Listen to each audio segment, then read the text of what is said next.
Attention shoppers, please hide at the back of the store immediately. Attention shoppers, please move to the back of the store immediately, came a male voice over the intercom. The back of the store? I whispered to Daniel. Don't they mean the front of the store, to pay for our stuff? It was 8:50 p.m., 10 minutes till closing time. We brought our two kids out on this late-night Walmart excursion in the hopes of burning off some energy. Instead, they'd just thrown tantrums for new Legos and Hot Wheels. It was a disaster, but apparently the disaster was just beginning. Please move to the back of the store immediately, the voice repeated overhead. This is not a drill. I glanced around, but the other shoppers were just as confused as I was. An old lady looked up at the ceiling, scrunching her face. What the hell?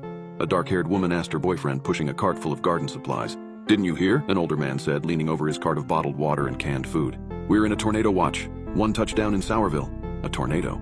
It was definitely storming outside. I'd seen the black clouds roll in from the east earlier, but it didn't look that bad. Do not stay out in the open. I repeat, do not stay out in the open. There was a pause, then an explosion of sound as everyone began to mobilize. Carts rolling, panicked voices, feet slapping on the floor. No, this can't be happening. I hurried down the toy aisle, Tucker in my arms, Daniel and Jackson following me. 3 zigzaggy turns, and then we were in the electronics area.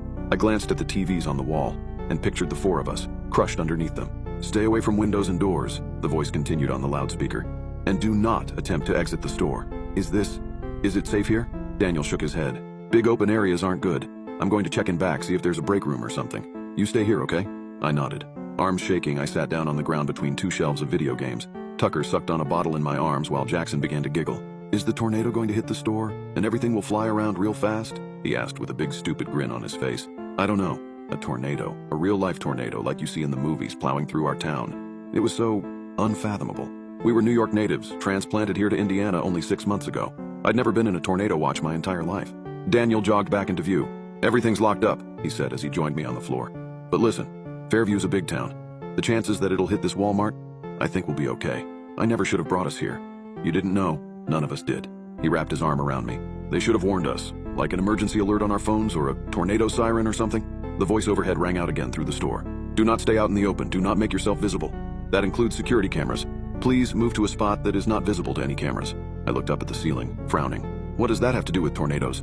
A feeling of unease in the pit of my stomach. I glanced up and saw several black globes descending from the ceiling, hiding the cameras within. I never could have expected what would soon happen. I guess we should listen to them and get out of sight, I whispered. I grabbed Jackson's hand. Daniel picked up Tucker and we jogged out into the center aisle. The store was an eerie sight. Abandoned shopping carts, askew in the aisle, full of everything from pies to batteries to plants.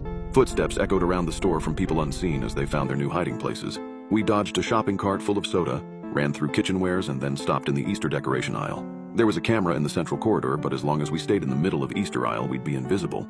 The 4 of us crouched on the floor next to some demented-looking Easter bunnies. I'm hungry, Jackson whined. Shh. Mommy let me tap that. I grabbed a bag of colorful chocolate eggs and ripped it open. Here, candy. Happy?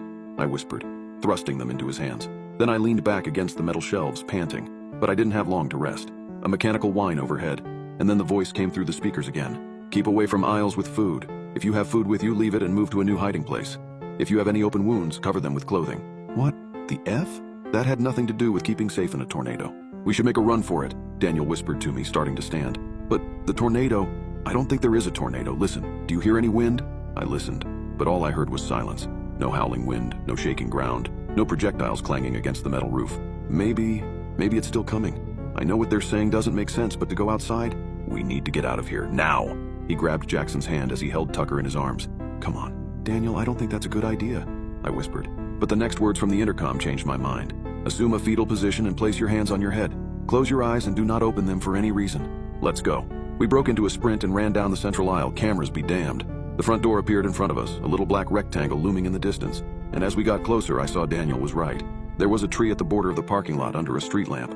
It was perfectly still. We continued running past the clothing area, past the snacks lined up at the checkout lines. I ran towards the sliding glass doors as fast as my legs would carry me. Almost there. Almost there. Almost. The doors didn't open. No. Daniel slammed his body against the door. It rattled underneath him. I tried to squeeze my fingers into the gap between them to try and pull them apart. They didn't budge. They locked us in, I whispered. I want to go home, Jackson said. Tucker was beginning to fuss too, making little noises like he was about to start full-on wailing. I turned around, and that's when I saw him. A Walmart employee. He was sitting on the ground at the end of one of the checkout aisles, facing away from us, wearing the familiar blue vest with a golden starburst. Hey, let us out! He didn't reply. Did you hear me? don't care if there's an effing tornado. Unlock the door and let us out. Again, he said nothing. But in the silence I could hear something. A wet, smacking sound. I stared at the man, slightly hunched over, still facing away from me. Was he eating something? The speaker overhead crackled to life. Attention, please do not talk to any Walmart employees. My blood ran cold.